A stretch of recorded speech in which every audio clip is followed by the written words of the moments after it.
Hello, কেমন আছেন সবাই? আমি আজকে রান্না করব ডিম কারি। অনেকেই ডিম রান্নাটা খেতে পছন্দ করেন না, কিন্তু এভাবে যদি রান্না করে খান অবশ্যই ভালো লাগতে বাধ্য হবে। এটা পোলাও বা নর্মাল ভাতের সাথেও খাওয়া যায়। ডিমের কারি রান্নার জন্য এখানে আমি 4টা ডিম সিদ্ধ করতে বসিয়ে দিব। ডিমগুলো সিদ্ধ হয়ে গেলে সুন্দর করে ছুলে নেব এবং চাকু দিয়ে ডিমের চারপাশ থেকে লম্বা লম্বিভাবে আড়াআড়ি দাগ কেটে নেব।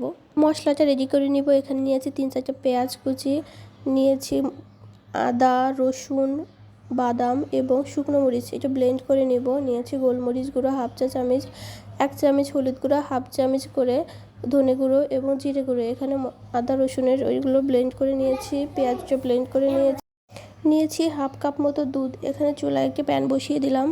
এখানে প্যানটা গরম হয়ে গেলে তেল দিয়ে দেব। এখানে তেলের মধ্যে দিব একটু লবণ আর একটু হলুদ গুঁড়ো। এর মধ্যে আমি ডিমটা ভেজে নিব। ডিমটা খুব হালকা করে ভাজতে হবে, খুব বেশি ভাজার দরকার নেই। ডিমটা ভাজা হয়ে গেলে তুলে নিব। ওই তেলের মধ্যে কিছুটা গোটা জিরা এবং কয়েকটা দারচিনি ও এলাচ দিয়ে আদা, রসুন, শুকনো মরিচ ও বাদামের যে পেস্টটা করে রেখেছিলাম ওটা দিয়ে দিব। ভালো করে কষাতে থাকবো। লো টু মিডিয়াম হিটে মশলাগুলো কষাতে থাকবো। মশলাগুলো কষানো হয়ে গেলে এর মধ্যে যে পেঁয়াজটা ব্লেন্ড করে রেখেছিলাম ওটা দিয়ে দিব। পেঁয়াজটা দিয়ে খুব সুন্দর করে কষাবো। মাঝে মধ্যে একটু জল দিয়ে নেড়েচেড়ে ভালো করে মশলাগুলো কষিয়ে নিব। খেয়াল রাখতে হবে যেন মশলাটা নিচে লেগে না যায়। এর মধ্যে আমি কিছুটা লবণও দিয়ে দিলাম কিছুটা টমেটো সস।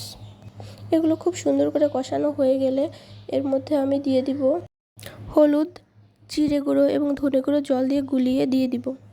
এরপর আবারও খুব সুন্দর করে মশলাটা কষিয়ে নেব। সম্পূর্ণ মশলাটা কষাতে আমার 8 থেকে 10 মিনিট সময় লেগেছে।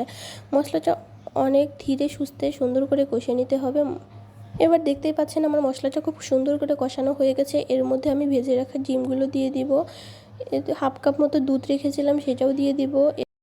আরও একটু গরম জল দিয়ে দিব এবং চারপাশে যে মশলাগুলো আছে ওগুলো একটা চামচের সাহায্যে সুন্দর করে নেড়ে চেড়ে নামিয়ে দিব। এরপর ঢাকনা দিয়ে আরও 5 থেকে 7 মিনিট রান্না করব। ঝোলটা কিছুটা শুকিয়ে আসলে এর মধ্যে আমি গরম মশলা এবং গোলমরিচের গুঁড়ো রেখেছি সেটাও দিয়ে দিব।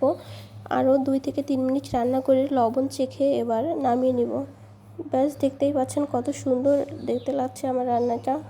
ডিমের কারির গ্রেভিটা যে এত সুন্দর হয় খেতে, এটা না খেলে কেউ বুঝতেই পারবে না। ভালো লাগলে অবশ্যই লাইক, কমেন্ট, শেয়ার করবেন। Bye bye.